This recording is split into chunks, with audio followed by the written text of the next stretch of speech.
Hello everybody and welcome back to the second shelf. Today I will do a tag video. I haven't done a tag in a while, and this time it's the I Dare You book tag. I don't know who created the tag originally, couldn't find it out on YouTube, but I was tagged by Russell over at Ink and Paper and Steve over at Steve Donahue. Russell is a new channel, so if you don't know him, check him out. I will leave a link down below, and Steve doesn't need introduction now, does he? We all know and love him. There are 19 questions in the tag, so I will have to do my best to not ramble for hours. And there are 3 rules also. You have to be honest. I will do my best. You have to answer all the questions. I will do. And you have to tag 4 people. I will do that in the end. So let's get started with the first question. Which book has been on your shelf the longest? Well, most of my children's books, as far as I kept them, are not here, but at my mother's place. But I did go through the shelf in the other room, in the other book room, and I found one, and that's this one, and that's old German tales, sagas. As you can see, it's an old book, pretty worn, and I got this, I think, when I was about 7 from my mother's younger brother, and he got it from his father. And the first inscription, I don't know whether you can see that, is from 1901, and then there are inscriptions going on, and this is my mother's brother when he got it in 1956 for Christmas, and it says, this year, in German of course, but this year I've got a lot of presents again for Christmas, which is quite sweet. So this is the oldest book on my shelf. Question 2. What is your current read, your last read, and what will be your next read?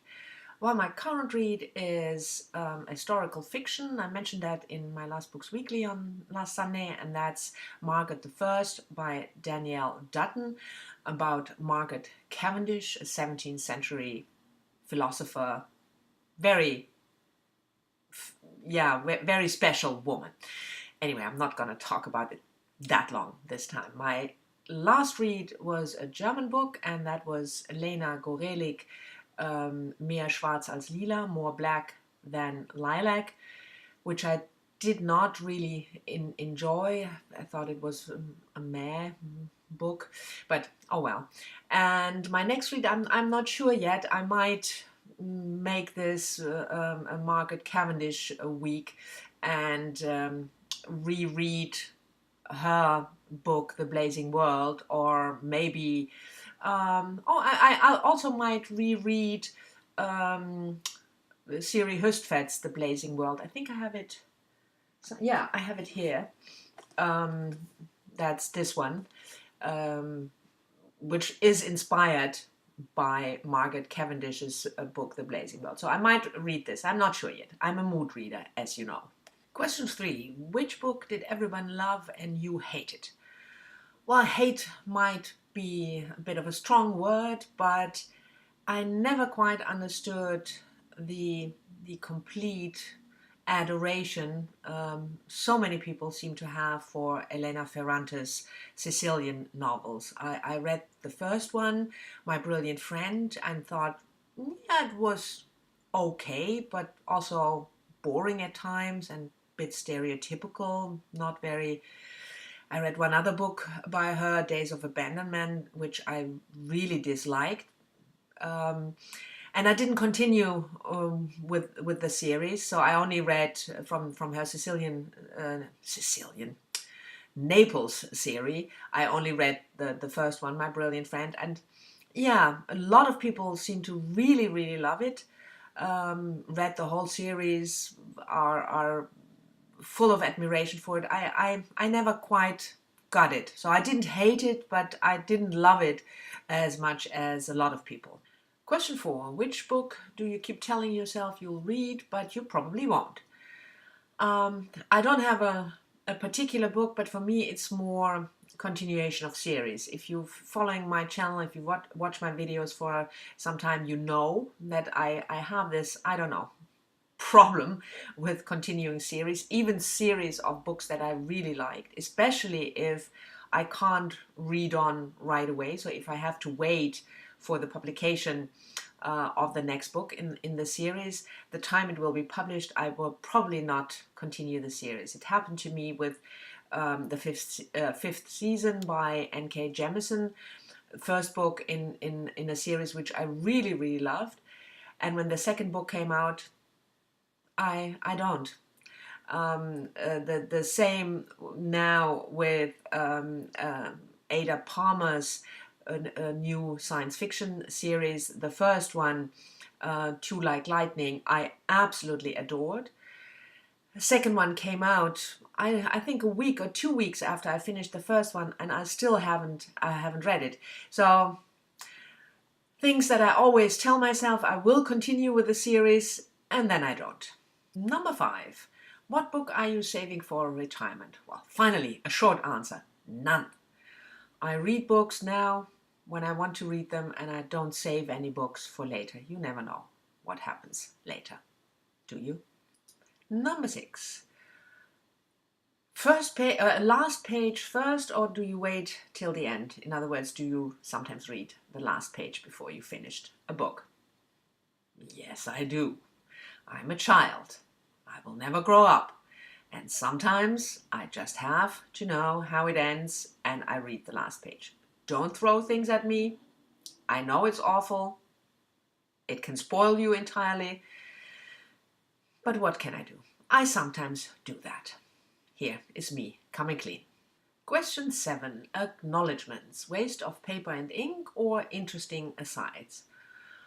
It depends. I sometimes like to read the acknowledgements, especially with non-fiction books about research and where they stayed or something. But a lot of times I think, knowing that from my own books, and when you have to write acknowledgements, you do just what you have to do. You go through the motions. You thank your editor, you thank your translator, you thank your publisher, even if you're not happy with either of them. So a lot of times I think it's a waste of ink and paper, but sometimes they can be interesting. Question 8. Which book character would you like to switch places with? Well, when I was a child, I wanted to do that. As you might know, if you watch my channel for a longer time, I love the Enid Blyton St. Clair series. And I definitely wanted to be at that school. I wanted to be one of the twins. So I would have wanted to switch places with one of those. But when I grew older, and now when I'm not only growing older but old, I don't have that anymore. I don't want to switch places with a character. The world is limited. The world is created by a writer. I have no control over it. I mean, yeah, that sounds all very rational, but no, I don't want to do that. The only thing that I sometimes have, if I read a really good science fiction, then I would want to see the world for myself. Would want to experience it, but that doesn't happen that often. But that's the only thing coming close to wanting to switch places with a character now. Number 9. Do you have a book that reminds you of something specific in your life, a place or a certain time?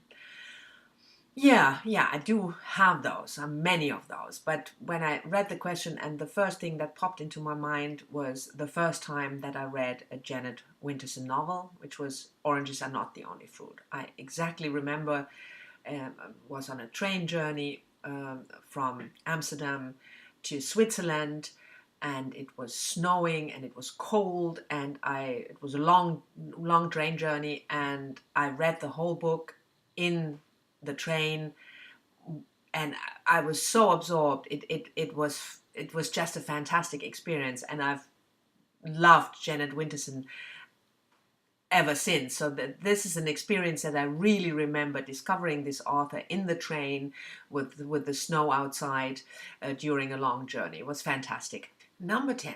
Name a book you acquired in an interesting way. Well, I really thought long and hard about this question, but I can't come up with something. I'm such a boring book buyer. I buy books in bookstores, used or new.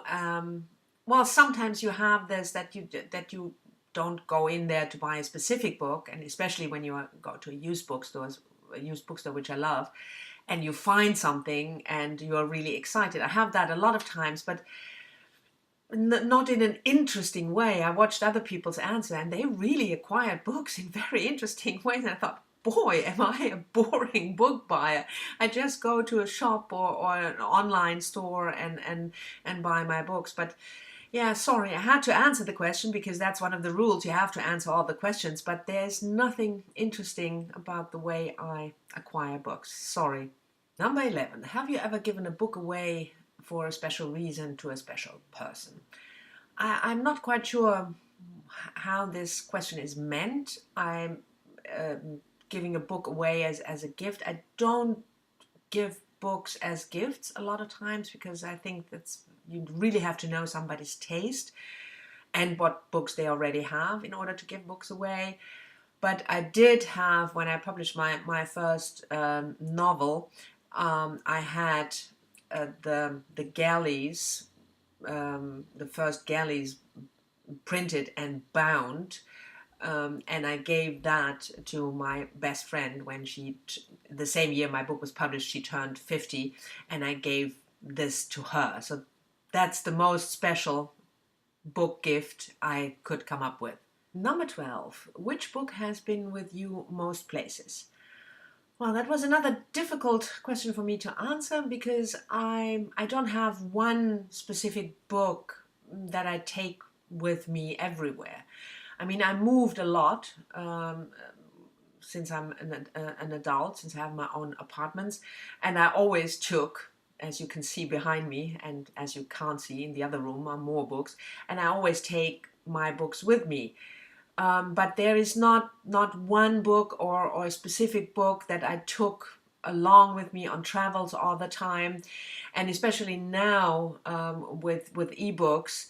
Yeah, I take half my library with me when I travel.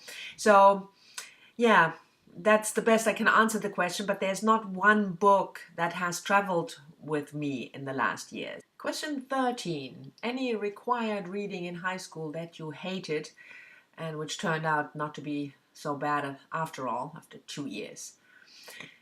Yeah, I have a couple of those, although some of them took much longer than 2 years. And the one that yeah, came up first was a German classic, because I went to high school in Germany, and we read the German classics, and one of them was The Jew's Beach by Annette von Droste-Hülshoff, die Judenbuche in German. And I just hated that book. I thought it was, yeah, I don't know, dark and twisted and gothic. It's a murder mystery, murder happening around a certain tree, a beach. And yeah, it didn't mean anything to me, and I thought it was boring and outdated, and I don't know. It took much longer than 2 years, by the way. Did I say that already? For me to appreciate it, and I love it now, and I tell people to read it if they ask for German classics. But I couldn't appreciate it in high school at all. Question 14. Used or brand new? Well, both, with equal pleasure. I buy new books not because of the book as an object that it's new, but because I love to read new releases. And then I buy the book new, either in paper form or on ebook, or I request it as an ebook from NetGalley. But I love to browse used bookstores. I think that's fantastic, and you find, relatively new books sometimes even, or older, or classics, or another edition that you would love to have of a book you really like. So I have no preference. I love them both equally. Number 15. Have you ever read a Dan Brown book? Yes, I have. I've read them all. Dan Brown is my absolute guilty pleasure. I love reading those books. I know they are crap, most of them, at least you know, the Robert Langdon series. I know historically and from the art uh, uh, pieces they describe, or the books, that it's just garbage, literary garbage, if you know. But I just find them very entertaining and enjoyable, and I loved the Digital Fortress, and I love Deception Point. And whenever I feel really moody and you know, then I read books like that. Yeah, again, me coming clean. Number 16. Have you ever seen a movie that you liked more than the book? Well, it doesn't happen that often, I have to say. And but the one I can remember, because I love the movie so much and I've watched the movie a lot of times, is The Devil Wears Prada. I thought the book by Lauren Weisberger, I think is her name, yeah, was more meh, not very interesting. I didn't think it was that well written, and I thought the movie was hilarious. I mean, Meryl Streep as the chief editor of Vogue. I thought that she was just hilariously funny. So I really loved that movie, and I thought it was much better than the book. Actually, come to think of it, I think I'm gonna rewatch it tonight. Good idea. Question 17. Have you ever read a book that's made you hungry? Cookbooks included. Um, well, I don't read cookbooks. I don't cook, or at least very poorly. But I love descriptions of meals or cooking in books, and they make me hungry if they are well done.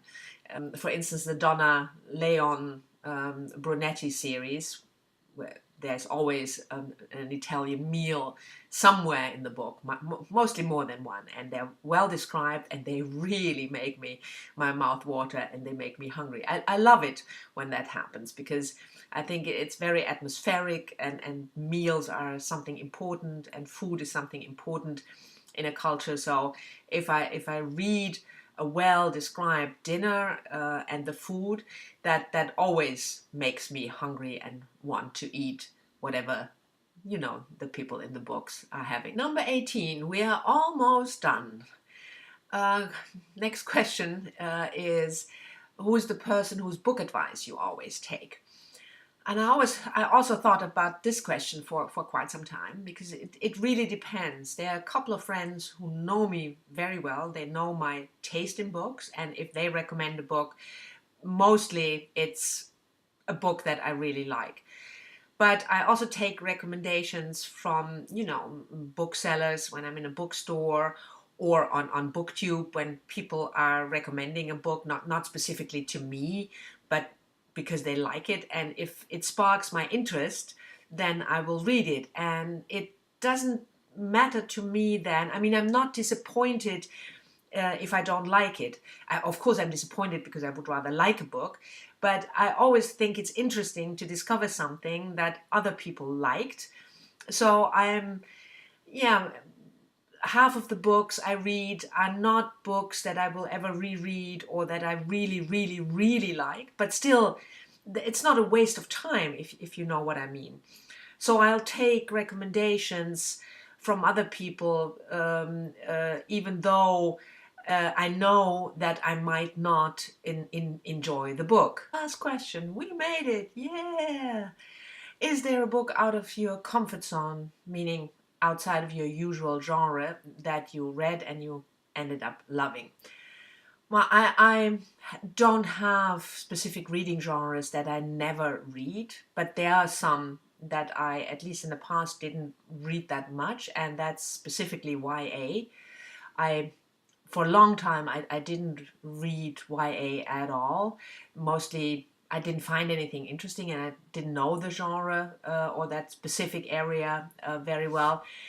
And I read The Hunger Games by Susan Collins, and I really liked it. I thought it was brilliantly done. The political aspect of the 1% and the 99%, and the digital era, how young people are focusing on everything is broadcasted. I really liked it, especially the first book, The Hunger Games, and that introduced me again a little more into YA. So that might be a good example. Well, those were all the questions.